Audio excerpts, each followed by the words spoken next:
여러분, 저희들이 저번 시간에 우리가 알아야 될 진리들에 대해서 다시 공부할 것이다. 우리가 이렇게 이제 시작하고 저번 시간에 이 하늘 성소가 언제 시작되었으며 그 안에서 어떠한 사역을 하시는 것을 부활 사건과 연결시켜서 우리가 공부했잖아요. 사실 우리가 우리 자신에 대해서, 우리 형편에 대해서 알지 못하면 무엇이 잘못되어 있는지, 또 내가 어디서 어떻게 시작해야 되는지도 사실 알기 힘들어요. 저도 이 새로운 빛, 진리 안에서 공부를 하면서 항상 느끼는 것이 이런 모든 것들이 예전에 아주 몰랐던 것들은 아니었거든요. 근데 문제는 가르침들이 너무나 이렇게 섞여 있어요. 그래서 우리가 혼란스러워요, 머리가. 어떤 그 기별이 그 하나님이 때를 주셨는데 우리가 이 기한은 모르지만, 정확한 시기는 모르지만 항상 성경에는 때가 나와 있어요. 때. 이 때를 우리가 알아야 되거든요. 때. 지금은 은혜의 때라. 이런 것들을 우리가 이해할 수 있는 그 마음이 있어야 되잖아요. 그 때가 무엇을 말하고 있는지. 사실 우리 마음대로 아무 때 아무거나 하는 것이 아니거든요. 왜냐하면 우리가 살아가는 이 시대는 흘러가는 시대예요. 역사란 것이 있었고 또 앞으로 올 미래가 있고, 그래서 우리가 이런 것들을 종합적으로 성경 안에 찾아보는 것, 종합적으로 관찰해 보는 것, 그리고 세부적인 것들을 같이 연결시키는 것, 이것이 사실은 성경 연구가 필요한 이유 중에 하나예요. 그저 성경을 읽는 것이 성경 연구가 아니에요. 성경은 우리로 하여금 우리의 정신세계, 세상이 줄 수 없는 우리의 이 희미해진 정신세계를 고양시키고 향상시키고 하늘에 닿을 수 있는 하늘의 놀라운 진리를, 하나님의 비밀을 이해할 수 있는 사람들로 만들어주는 것이거든요. 성경이. 그렇기 때문에 그냥 읽을 수 있는 책이 아니에요. 성경은 성령의 도우심으로 우리가 전체를 바라보면서 또 그 세부적인 것들도 같이 연결시킬 수 있는, 그래서 연구가 요구되어지는 그런 성경이죠.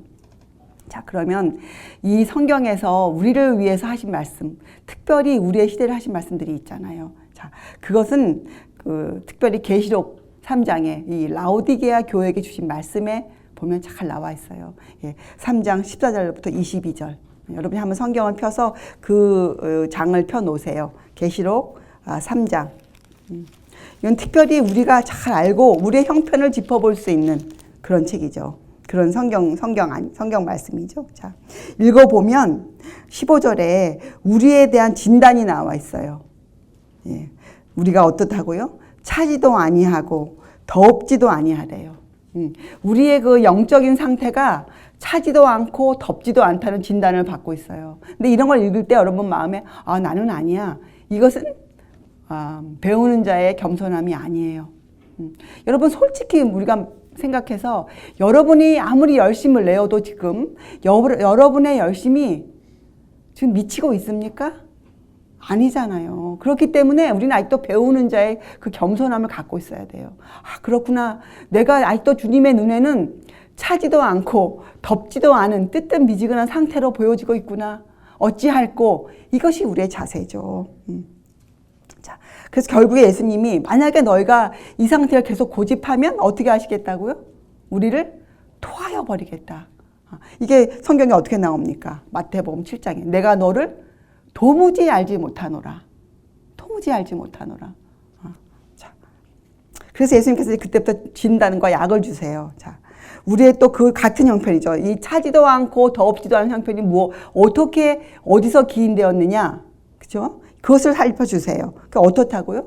우리가 사실은 공고하고 가련하고 가난하고 눈 멀었고 벌거벗었어요. 우리 영적인 상태가. 그런데 우리가 어떻다고 생각한다고요? 부자라, 부요하여 어떻게 해요? 필요한 것이 없다. 우린 부자야, 부요해. 우리가 영적으로 부요해. 우리가 모든 진리를 알고 있어, 갖고 있어. 이런 상태라고 지적하셨어요. 이건 뭐예요? 영적인 교만을 지적해 주신 거예요. 영적인 교만. 스스로의 교만에 지금 들어가 있는 상태를 우리에게 말씀하셨어요. 우리가 아주 무서운 것이에요. 아주 이것은 정말 여러분, 우리가 절대로 갖고 있어서는 안 되는, 사실 이것은 불신자보다 더 극한 죄예요. 왜냐? 불신자들은 그런 그리스도인들에게 영향을 끼치지 않잖아요. 근데 이런 사람들, 영적으로 부자라 느끼는 사람들 때문에 종교계에 많은 그 악한 가마력이 나가고 있거든요. 자, 그럼 어디에서 부자라 나는 영적으로 이러한 것들이 왔는가? 여러분 생각해 보세요. 이것은 이기심이에요. 이기심. 나를 생각하는 정신, 나만을 생각하는 정신, 자아를 존중하는 정신. 그래서 사람들이 왜 이 기독교를 그렇게 별로 좋아하지 않는가 보면, 사실 보면 너무 냄새를 풍겨요. 이 기독교계가. 사실 예수님의 생애를 살펴보면 참 예수님은 세리들과 창기들과 그 시대 가난한 사람들과 잘 어울리셨어요. 예. 그들의 마음을 다치지 않고 그들을 책망하시고 권고하셨거든요. 그렇죠? 그래서 우리가 이 모든 방법을 주님으로부터 배워야 돼요. 우리가 죄를 책망하는 방법도 주님으로부터 배워야 돼요. 어떻게 하셨는가? 그래서 이 라오디게 주신 말씀에는 경고가 들어가 있고 책망이 들어가 있지만 결국에는 호소예요. 간청이에요. 우리를 향한 주님의 사랑이세요. 그래서 여러분 이런 말씀을 깊이 읽어보면, 묵상해보면 결국은 우리가 왜 영적으로 교만해지는가? 이걸 살펴보면 여러분들이 또 이 초대교회, 에베소 교회에게 주신 말씀을 읽어보면 알 수가 있어요. 그들이 그 훌륭한 교회가 왜 그들이 책망을 받는가? 읽어보세요. 거기에 보면 사랑, 너희가 처음 사랑을 버렸느니라 이렇게 진단해 주셨어요. 그래서 우리 마음에, 이 사람들의 마음에, 종교계 지도자들 마음에 이런 부요한 정신이 들어와 있는 것은 그들의 이기심이고 그것은 바로 자기를 사랑하는 마음이에요. 이것은 사랑을 잘못 깨달은 사람들의 행동이에요. 이런 사람들은 스스로 기만에 빠져요. 스스로. 사실 여러분 성경에 보면 우리에게 이 세상에 소금과 빛이 되어야 한다고 말씀하셨잖아요. 우리가 빛의 통로가 되어야 돼요. 그렇죠? 우리가 소금의 역할을 감당해야 되거든요. 근데 이것은 사랑을 알지 못하면 할 수 없는 일이에요. 사랑의 가치. 여러분 사랑의 가치를 우리가 어떻게 압니까? 사랑의 가치. 이제 계속 공부하면 여러분이 그것이구나 알 거예요. 그래서 여러분 우리가 정말 저분은, 저 사람은 우리가 존경할 수 있는 지도자다.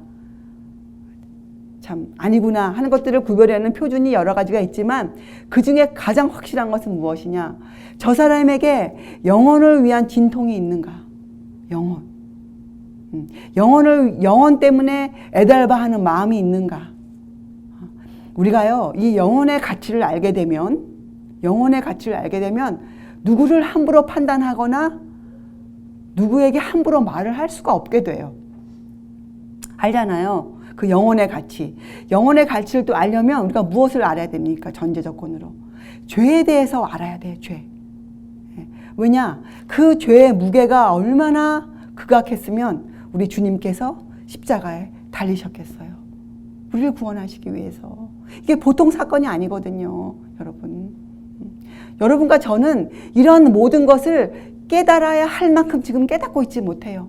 그래서 라오디게아 교회가 차지도 않고 덥지도 않다는 진단을 받은 것이에요. 이들이 영적으로.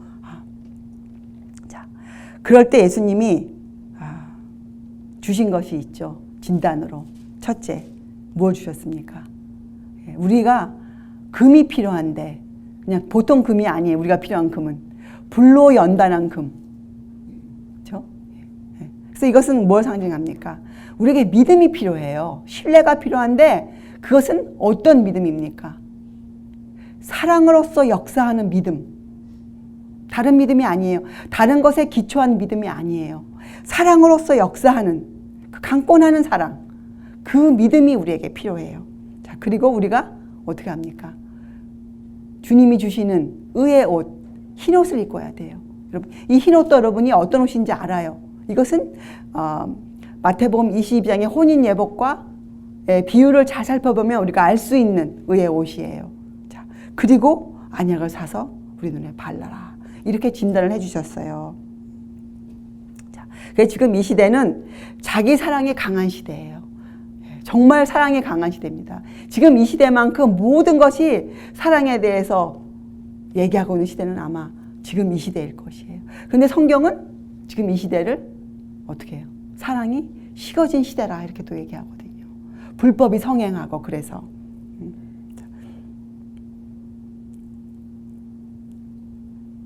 그래서 이 시대는 이 교만의 결과로 스스로 부자라 부요하여 부족한 것이 없다. 이렇게 대담한 말을 하고 있는 시대에 우리가 살고 있어요. 그런데 여러분 이 모든 것이 사단의 관계인데 이 사단은 아주 매우 교활하게 역사합니다. 스스로 교만에 빠져도 그것을 알아챌 수 없을 만큼 아주 교활하게 역사해요. 그래서 우리가 항상 믿으면서도 이 점에 있어서 경계하고 있어야 돼. 경계. 작은 것에 하나를 내어주면 그것이 우리의 사상을 점령하고 우리를 통제하는 그런 결과가 나타나요. 그래서 여러분 우리가 이 자아사랑, 예수님의 사랑은 어떤 사랑입니까? 자기 희생, 자아굴복 이런 것에 대해서 우리가 아주 민감하게 반응하고 여러분이 자신을 아주 세밀하게 살펴보아야 돼요. 스스로를 시험해 보아야 돼요. 자, 여러분 우리가 이 그리스도에 대한 사랑, 여러분의 사랑은 그리스도에 대하여 어떠한 사랑이어야 하겠어요? 그죠? 차지도 않고 덥지도 않은 이 형편에서 우리가 열심을 내어 주님을 사랑해야 될 텐데 그 사랑은 어떠한 사랑이겠습니까?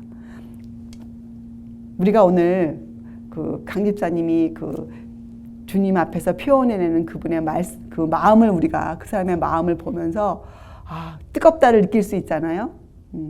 자, 그런 것처럼 우리가 주님을 향한 우리의 사랑은 우리 좋을 때 찬송하고 우리 싫을 때는 안 하는 그런 발작적인 감정이 아니에요. 정말 그것은 발작이죠. 발작. 내 마음대로 하는 것이니까 그런 감정이 아닙니다. 우리가 주님을 향한 감정은 이성의 지배를 받고 있는, 그죠? 예수님을 아는 지식으로 지배를 받고 있는 그런 감정이에요. 다른 말로 하면 우리 마음속에 항구적으로 거하는 능력이에요. 왜냐하면 여러분 우리가 저번 시간에 공부했지만 진리를 안다는 것이 무엇이에요?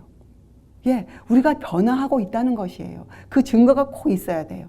그 증거가. 그래야 우리가 이런 스스로 교만에 빠지지 않아요. 자, 이 항구적이라는 단어는 변하지 않고 오래 가는 것이에요. 변하지 않고 오래 가는 것. 그 마음속에 주님에 대한 사랑은 우리 마음에 변하지 말아야 돼요. 그리고 오래도록 지속되어야 돼요. 여러분 사랑이 오래도록 지속되면 어떻게 됩니까? 아주 열렬해져요. 그 사랑이 열렬해져요. 그래서 우리가 그리스도에는 우리의 사랑은 우리 마음속에 항구적으로 변하지 않고 오래도록 거하는 능력으로 나타나는 살아있는 원칙들이에요. 원칙. 사랑은 요한 1서에 뭐라고 표현했습니까? 하나님의 계명을 지키는 것으로 나타나 있잖아요. 그래서 이것은 원칙이에요. 원칙. 원칙. 그래서 로마서 13장 10절에도 뭐라고 표현됐습니까? 사랑은 율법의 완성이잖아요. 그래서 우리 마음에 주님의 원칙이 살아 있어야 돼요. 그 원칙이 매일매일 표현되어지는 것으로 우리가 주님께 대한 사랑을 고백하는 것이에요. 우리가 사랑을 어떻게 고백합니까? 우리가 조속간에 드리는 기도로 표현됩니까? 아닙니다, 여러분. 사랑은 행동이에요. 움직이는 힘이에요. 우리가 살아가는 생애로서 주님께 사랑을 고백하는 것이에요. 자, 그래서 여러분 베드로가 크나큰 그 잘못을 저지르고 부활하신 주님을 만났을 때 주님이 특별히 베드로에게 질문을 3번 하죠. 같은 질문을. 그 내용이 뭐였습니까?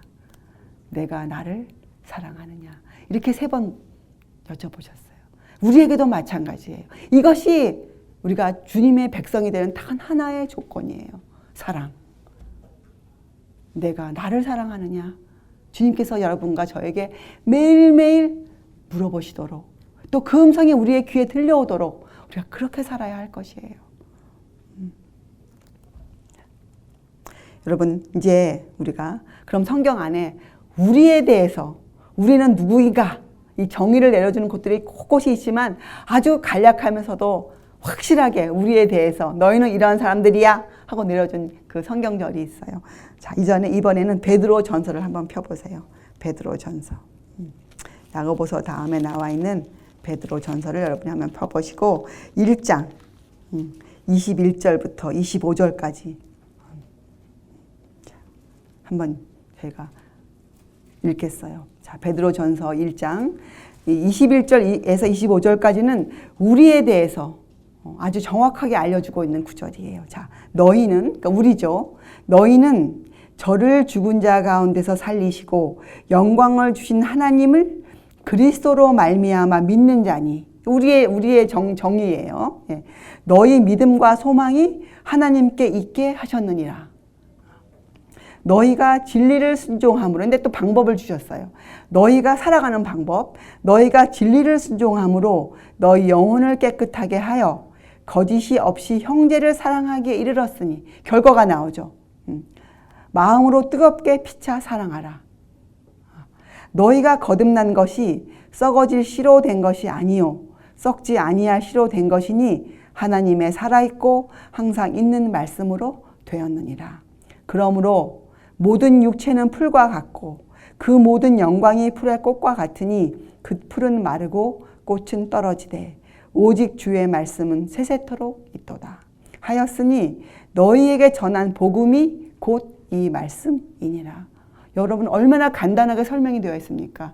우리의 모습, 우리의 정의와 우리가 왜 그리스도인인지, 또 주님께서 왜 그렇게 하셨는지, 왜요? 우리의 믿음과 소망이 하나님께 있게 하시기 위해서, 있게 하기 위해서. 근데 그 방법으로 우리를 어떻게 하라고 나왔습니까? 진리, 하나님의 말씀으로, 성경으로 우리가 어떻게 하라고요? 예. 우리 영혼을 깨끗하게 하여야 돼요. 예. 우리의 의무예요. 예. 어떻게 함으로써? 순종함으로써. 순종은 여러분 생각으로 하는 것이 아니잖아요. 순종은 생각으로 시작하여 우리의 행위로 나타나는 것이잖아요. 근데 그 행위가 결과가 어떻게 나타난다고요? 형제를 사랑함으로, 예. 마음으로, 그것도 마음으로 뜨겁게 피차 사랑하라. 여러분과 제가 그리스도인으로서 사랑해야 돼요. 그런데 어떻게 사랑해야 돼요?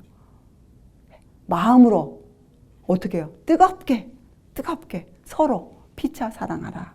예, 이것이 우리의 의무예요. 그리고 복음이 바로 진리고 주의 말씀이고, 그렇죠. 자, 그래서 복음에는 분명히 율법이 포함되어 있는 것이에요. 율법이. 그렇죠? 자, 우리가 저번 시간에 공부했죠.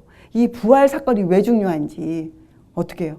부활하심으로 말미암아 어떻게 우리를 거듭나게 하시고 산 소망이 있게 하셨어요. 여러분, 우리가 주님의 부활에 대해 자세히 모르면 사실 우리가 거듭난 것이 아니란 것이에요. 우리가 진정으로 새 사람으로 거듭나려면 이 부활 사건, 왜 부활이 중요한지, 주님이 다시 살아나셔서 어디에 계시고 무엇을 하시는지, 이 하늘 성소에 대한 이해가 굉장히 중요함을 알아야 돼요. 우리가. 그래야 우리가 정말 새롭게 거듭나요. 그리고 우리에게 산 소망이 생겨요. 여러분, 소망이 생겼다면 무엇입니까? 실제적으로 여러분, 소망이 생겼다. 이건 뭐예요? 우리가 왜 소망이 없으니까? 우리가 마음이 왜 답답합니까? 살면서 여러분. 실제적으로 여러분 생각해 보세요. 우리 좀 생각 좀 해요. 여러분, 우리가 사업을 하든 직장을 다니든 아이를 기르든 미래가 안 보일 때는 소망이 없어요. 답답해요. 내 미래가 안 보일 때 굉장히 어둡고 답답하죠. 성경은 우리에게 분명히 인류의 미래를, 우리의 미래를 풀어놓아 준 책이에요. 우리로 하여금 생각하지 마, 미래는 그냥 믿어 이렇게 말씀 안 하세요. 그럼 우리가 이 사랑을 이해할 수가 없거든요. 자, 우리가 미래가 보여요. 미래가 열려 있어, 성경을 통해서. 다른 말로 하면 미래가 보이는 것이에요. 앞으로 우리가 걸어갈 길이 보이는 것이에요. 그래서 두려움이 사라지는 것이에요. 여러분, 두려움이 그냥 사라지는 것이 아니에요. 우리가 이 확실한 믿음과 신뢰가 있어야 두려움이 사라져요. 두려움이. 그게 다른 말로 하면 산 소망이 있다는 것은 다른 말로 하면 뭡니까? 우리가 하나님의 온전한 사랑을 예수 그리스도를 통해서 우리가 이해하고 있다는 뜻이에요. 주님의 삶을 통해서, 예수께서 이 땅에 오신 그런 가르침을 통해서 우리가 하나님의 온전하신 사랑을 알고 있다는 뜻이에요. 그래서 성경에 뭐라고 나옵니까? 요한일서에. 사랑 안에 두려움이 없고 온전한 사랑이 두려움을 내어쫓나니 두려움에는 형벌이 있습니다. 두려워하는 자는 사랑 안에서 온전히 이루지 못하였느니라. 여러분 요한일서 4장을 잘 읽어보세요. 우리가 실제적인 사랑을 우리가 이해할 수 있어요. 온전한 사랑. 이 사랑에 대한 이해와 깨달음이 우리에게 있어야, 이 깊이가 있어야 우리가 두려움이 없어요. 왜냐하면 두려우면 형벌이 따르거든요. 그래서 우리가 이 요한계시록의 짐승의 표에 대한 것을 전할 때 우리가 이 온전한 사랑을 기반으로 전해야 돼요. 안 그러면 형벌을 먼저 생각해요. 형벌을. 그래서 사람들이 두려워하잖아요. 짐승의 표 들으면 두려워하잖아요. 왜요? 아직도 온전한 사랑을 깨닫지 못하고 있기 때문에 그래요. 사람들이. 그래서 우리에게는 이 주의 말씀으로, 말씀을 공부하여서, 말씀을 연구하여서 우리가 거듭나고 산 소망을 갖고 있어야 돼요. 산 소망. 그래야 우리가 열려진 미래를 볼 수 있어요. 그래야 우리 안에 두려움이 사라져요. 내가 인생에서 어떠한 상실을 당할지라도, 어떠한 희생이 나에게 놓였을지라도 내가 그 길을 걸어가겠노라 하는 그러한 확신이, 신뢰가 나올 수 있어요. 하나님의 사랑으로 뿐이, 이 일은 주의 사랑으로 뿐이 이룰 수가 없는 일이에요. 여러분, 마지막 환난의 길을 걸어가는 우리들에게 있어서 얼마나 중요한 가르침인지 모릅니다. 여기에 대한 믿음, 신뢰, 불로 연단한 금 같은 그런 믿음, 사랑으로서 역사하는 믿음이 아니고서는 우리가 그런 사람이 될 수가 없어요. 우리가. 자, 그래서 우리가 이 시대에 꼭 알아야 될 세 가지 진리가 있습니다. 진리는 여러 면 다양해요. 여러분, 우리가 다음 시간에 공부하겠지만 성소제도 때 왜 그렇게 다양한 예식과 다양한 그 희생 제물들이 있었는가? 그것은 예수님이 이 땅과 하늘에서 행하실 그 사역은 여러 가지 면들을 보여주고 있어요. 그것을 다 우리가 보여주기 위해서 그랬던 것이거든요. 우리를 혼란케 하기 위해서인 게 아니에요. 자, 여러분, 그래서 우리가 이 가르침을 잘 알고 있어야 돼요. 여러분, 시대마다 그 시대에 주신 가르침이 있었잖아요. 루터의 시대에는 어떤 가르침이 있었습니까? 루터 시대에는. 그렇죠. 예. 그들의 구원이 교황권에 있는 것이 아니었어요. 그들이 성경으로 돌아왔어야 했었어요. 그들이 믿기 위해서 어떻게 해야 하는가, 이런 것들에 대한 가르침을 루터가 재발견했어야 했거든요. 요한 웨슬레는 이 믿음으로 말미암는 의, 구원, 요한 웨슬레는 특별히 이 구원은 예정에 의해서 되는 것이 아니라, 구원은 이 예정설에 대한 것을, 하나님의 예정을 새롭게 가르친 사람이 요한 웨슬레였어요. 구원은 하나님이 우리를 찾아오신 거잖아요. 어떤 특정한 사람에게 구원이 있는 것이 아니잖아요. 이런 것의 가르침들을 우리 선배들이 재발견하셨어요. 재발견. 자, 우리도 마찬가지입니다. 다 성경 안에 있었던 가르침들이지만 이것을 우리가 특별히 이 시대, 이렇게 온전한 사랑을 이해하고 있어야 하는 우리들이, 또 마지막 환난을 통과하는 우리들에게 꼭 필요한 가르침들이 있어요. 근데 이것도 순서가 필요해요. 순서가. 자, 우리가 왜 순서가 필요한가? 여러분, 마태복음 16장에 읽어보면 베드로의 아주 굉장히 훌륭한 고백이 나오죠. 베드로가. 여러분, 마태복음 16장을 한번 펴서 보세요. 마태복음 16장에 보면 우리가 아주 사랑하는 구절이 나와요. 16장. 16장에 보면 그 13절부터 한번 보세요. 이 가이사라 빌립보 지방에 가셔서 제자들에게 이 십자가에 대해 설명하기 전에 예수님이 질문하죠. 나는 누구냐? 너희는 나를 누구라 생각하느냐? 이런 아주 큰 질문을 하시잖아요. 그때 이 베드로가 굉장한 정답을 내놓죠. 뭐라 그럽니까? 주는 그리스도시요 살아계신 하나님의 아들이시니이다. 그래서 칭찬을 받아요. 칭찬을. 그리고 그 다음에 예수님께서 3일 만에 부활하실 것, 십자가에 달리시고 부활하실 것을 얘기하시잖아요. 그런데 그날, 그 같은 날, 그렇게 훌륭한 대답을 했던 베드로가, 그죠? 승리의 경험을 맛보았던 베드로가 그 예수님이 십자가 사건을 설명해 주니까 그것을 깨닫지 못했어요. 십자가를 이해하지 못하고 한 대답이 뭐였어요? 네, 자기의 뜻을 표명했어요. 자기의 뜻을. 그 예수님께 또 야단 맞죠. 예, 아주 굉장히 그 큰 야단 맞죠. 사단아 이러면서 이제 큰 일을 하잖아요. 예. 자, 그리고 주신 그 말씀이 뭐였습니까?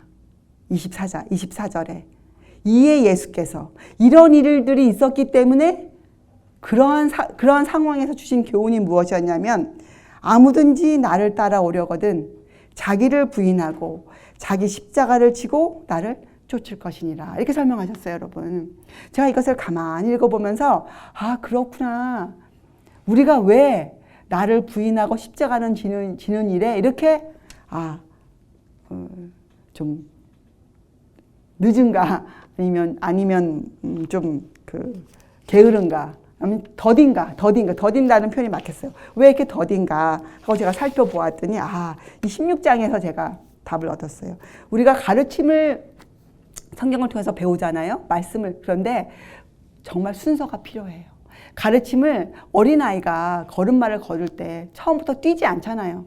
걸음마를 배우고 또 실수할 때 부모들이 손을 잡아주고 그쵸? 걷는 연습을 하고 또 정말 아름답게 걷기 위해서 어떻게 합니까? 걷는 연습도 필요해요. 걷는데 발을 잘못해서 안에 힘을 주고 걸어보세요. 온몸이 잘못되잖아요. 이 걷는다는 자체도 교육과 훈련을 통해 되어지는 것이잖아요. 맞아요. 우리가 이 주님을 나를 부인하고 그죠? 십자가를 지는 그러한 그리스도인 되기 위해서 우리가 가르침을 제대로 배워야 돼요. 그리고 제대로 이해하고 그죠? 그래야 우리가 온전하게 그래야 우리가 나를 부인하는 십자가를 질 수 있는 능력을 얻을 수가 있어요. 이 가르침들이 만약에 혼동되어서 들어오면 우리가 혼란스러워서 우리가 걸음마를 제대로 배우지 못한 아이처럼 뒤뚱뒤뚱 자꾸 쓰러져요. 자, 그게 뭔가 하면 여러분 우리가 자 보세요. 그래서 우리가 저번 시간에 하늘 성소를 먼저 배웠어요. 하늘 성소를 배우려면 우리가 무엇을 또 공부해야 됩니까? 지상 성소를 같이 공부하잖아요. 그죠? 그렇게 하다 보면 또 우리가 이 때를 공부해요. 때를 알게 돼요. 2300 주야를 공부하면서 드디어 우리가 하늘 성소를 알게 되잖아요. 그래서 이 때도 우리가 알게 되거든요. 성소를 공부하기 때문에 성소를 통해 주신 예수님의 사역을 또 우리가 알게 돼요. 또 놀라운 것들이에요. 그래서 잘 공부해보면 우리가 처해 있는 위치, 우리가 또 해야 될 우리의 의무들이 드러나요. 성소를 통해서. 그래서 우리가 처음에는 이 성소에 대한 공부가 기본이에요. 그렇죠? 그래서 구약이 기본이에요. 지상 성소, 하늘 성소. 이것을 다 공부하고 나면 여러분 우리 마음에 하늘 가고 싶다. 그렇죠? 하늘 가고 싶다. 하늘에 대한 이해. 도대체 누가 갈 수 있을까?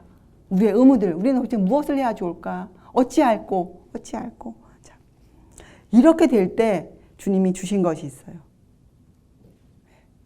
십자가에 대한 이해예요.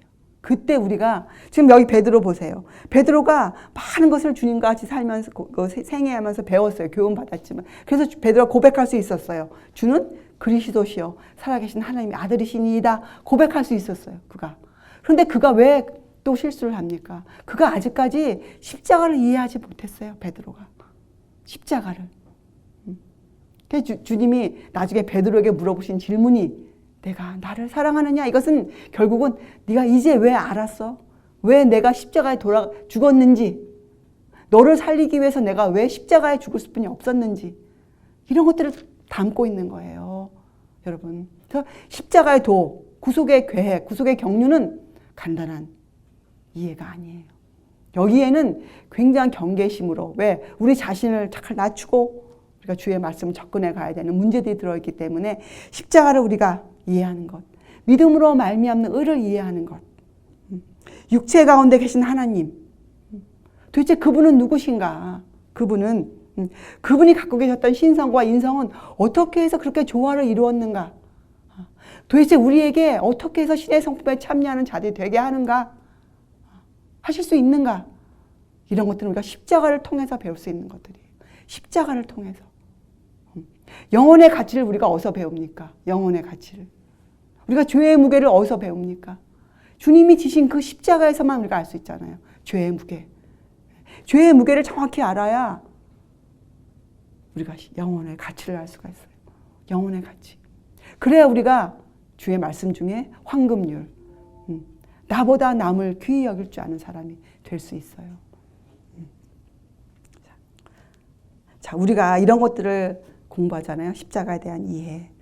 그러고 나면 우리가 그 다음에 또 마지막으로 배워야 할 것이 있어요. 마지막으로.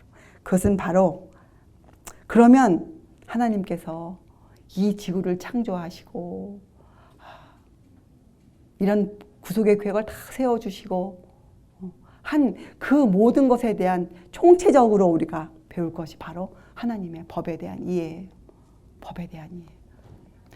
그래서 우리에게 율법을 주셨구나. 우리에게 계명과 율례와 규례와 법도를 주셨구나. 왜? 우리가 그렇게 살아서 어떤 사람? 우리가 의의 옷을 입을 수 있는 사람. 우리가 주의 법을 지킬 수 있는 사람. 혼인 예복을 입고 하늘에 들어갈 수 있는 사람. 그래서 우리가 이런 가르침들을 순서적으로 배우는 것이 얼마나 중요하다는 것을 제가 새삼 또 깨달았어요. 새삼. 그래야 여러분과 제가 나를 부인할 수가 있게 돼요. 이 나를 부인하는 이 신앙의 경지는 시작이 아니에요. 이것은 우리가 부단히 교육받고 우리를 훈련하고 연습하고, 그렇죠? 나를 부인하는 연습을 하고. 근데 이것을 하려면 우리가 이 세 가지 가르침이 필수예요. 하늘 성소에 대한 이해, 십자가를 이해하는 것, 그리고 하나님의 법에, 그 넓은 하나님의 법. 왜냐하면 하나님의 법은 결국은 하나님을 표현해 주시는 거잖아요. 하나님께서 당신에 대해서 우리에게 알려주신 것이잖아요. 얼마나 포괄적입니까? 그렇잖아요. 창조를 통해서 우리에게 주신 것이잖아요. 우리가 이러한 모든 이해를 가지고 우리가 하나님의 법을 이해할 수가 있어야 돼요. 법에 그렇구나. 그래야 내가 왜 법을 지켜야 하는지, 그렇잖아요. 왜 법을 지켜야 하는지 그 이해가 우리 마음에 들어와서 우리가 어떻게 해야 됩니까? 자원하여 하나님께 나아가는 자들. 자, 그런데 사단은 굉장히 여기에 혼동을 벌써 많이 해놨죠. 벌써. 자, 그런데 어떤 방법을 쓰는가? 자, 사단은 가면을 쓰고 일하죠. 가면. 그래서 우리가 사단의 관계, 괴계, 술책, 거짓말, 이간질 이런 것을 통해서 일을 해요. 사단은. 그래서 특별히 이 시대에는 종교적인 가면을 쓰고 있어요. 종교적인 가면. 그리고 개혁을 부르짖어요. 교회들이. 근데 이것이 전부 다 거짓 개혁이에요. 그렇죠? 어디에 대해 종교적 가면을 쓰고 있습니까? 성령의 능력과 이런 가르침들, 하늘 성소에 대한 가르침, 십자가에 대한 가르침, 하나님의 법에 대한 가르침이 지금 얼마나 곡해되어 있는지 몰라요. 여러분이 너무 잘 아실 것이에요. 예전에 우리가 그렇게 교회 생활 했잖아요. 이 가르침에 대해서. 그리고 세상에는 뭐라고 경고가 내려와 있습니까? 이 거짓 선지자들이 난무할 것이라고 나와 있어요. 거짓 선지자들. 잘못된 가르침들. 그래서 여러분이 성경을 연구할 때 정말 조심해서, 특별히 인터넷을 여러분이 가서 뭘 찾아볼 때 정말 조심하셔야 돼요. 이것을 분별할 수 있는 안약을 꼭 바르고 있으셔야 돼요. 영적인 분별력. 근데 큰 증거 하나는 무엇인가? 영혼의 진통이 있어야 돼요. 영혼의 진통. 여러분, 진통을 겪고 있는 사람들이 어떻게 스스로 영적 교만에 빠지겠습니까? 그렇죠? 진통, 여러분. 이 투쟁을 겪고 있는 사람들은 모습이 초라해요. 이 투쟁을 겪고 있는 사람들은 정말 땀을 흘려요. 괴로워하고 있어요. 스스로 괴롭게 하고 있어요. 그래서 이 영혼의 진통을 갖고 있는가? 나 자신도 또 교회도 이런 것들을 우리가 면밀히 살펴보아야 되겠어요. 자, 그래서 여러분, 우리가 저번 시간에 이 하늘 성소에 대해서 첫 시간 공부 시작했잖아요. 아주 중요한 가르침이에요. 여러분들이 이 하늘 성소가 시작하는 시점과 또 이 지상 성소 연결시켜서 여러분 머릿속에 정확히 우리가 그날 공부했던 것들이 있지 않습니까? 말라기야 3장도 여러분들 연구하시고, 마태복음 22장 혼인예복, 마태복음 25장의 열처녀의 비유, 그렇죠? 그리고 누가복음 12장에 그 우리에 대한 정의가 나와 있잖아요. 우리는 어떻게 나와 있습니까? 우리는 혼인집에서 돌아오는 주인을 오면 문을 열어주려고 기다리는 사람인데, 그 모습이 어찌했습니까? 허리에 띠를 두르고 또 등불을 켜고 있어야 된다. 이렇게 나와 있잖아요. 그런데 그 시간이 여러분 나와 있지 않아요. 언제 올지 모른다 나와 있어요. 그래서 여러분 이런 것들을 여러분들이 잘 조화롭게 여러분이 부분적으로 이해하면서 총체적으로 하나님의 구속의 계획, 하나님의 법에 대한 이해들 이런 것도 갖고 있는 것이 참 중요해요. 이렇게 성경은 여러분과 저를 아주 정말 똑똑한 사람, 그렇죠? 영적인 사람, 세상을 이해할 수 있는 사람, 영적인 것들을 이해할 수 있는 사람들로 만들어주는 그런 치료제를 갖고 있는 거예요. 치료제. 그래서 여러분 지나간 세월을 속량하시고 싶으시죠? 우리가 과거에 우리 마음대로 살았던 그 많은 시간을 여러분 좀 돌이키고 싶지 않습니까? 그래서 주신 것이 은혜의 때예요. 은혜의 시간들. 우리가 잘못되었던 것들을 우리가 이 은혜의 시간에 잘 살면 하나님께서 어떻게 해요? 우리를 받아주시겠다는 거예요. 우리 과거와 상관없이 얼마나 감사합니까? 그래서 우리를 지혜로운 처녀들이 될 수 있는 시간과 기회를 주신 것이에요. 등불을 켜고 있는 지혜로운 처녀들, 주님의 음성을 듣고 주님 따라 혼인잔치에 들어가는 그러한 지혜로운 처녀가 되게 해주시겠다고 주신 것이 은혜의 때예요. 은혜의 때. 지금은 은혜의 때 여러분. 지금은 아직도 살아있는 하나님의 말씀이 우리를 깨우치고 있는 그런 때거든요. 그래서 여러분 이 성령의 능력과 이 가르침들에 대해서 여러분 함부로 듣거나 그렇게 하시지 마시고 성경에서 우리에게 주신 이 기별들을 따라 우리가 정말 알고 있어야 될 것이에요. 그래서 이 세 가지 기별들의 세 가지 진리에 대해서 우리가 앞으로 계속 공부할 것이거든요. 그러니까 여러분들도 집에 돌아가셔서 성경을 연구할 때 항상 집중적으로 하늘 성소에 대한 것을 여러분들이 찾아서 여러분 것들의 그 가르침으로 만들어 놓으세요. 그리고 십자가에 대해서도 그렇고 또 하나님의 법에 대해서도. 그래서 우리가 정말 지혜로운 처녀가 될 수 있도록, 그렇죠? 하나님이 주신 이 은혜의 때를 우리가 놓치지 않도록 우리가 분발하는 그리스도인 되시기 바랍니다. 기도하시겠어요?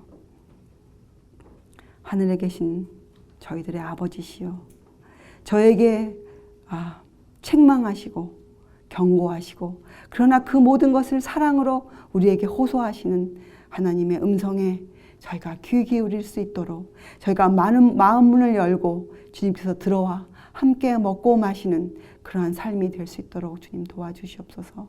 저희가 저희 자신을 주님께 굴복하고 저희 온 생애와 저희 마음과 뜻을 주께 드릴 수 있도록 주님 저희를 도와주시옵소서. 감사드리오며 귀하신 예수 그리스도의 이름으로 아버지께 간절히 기도드리옵나이다. 아멘.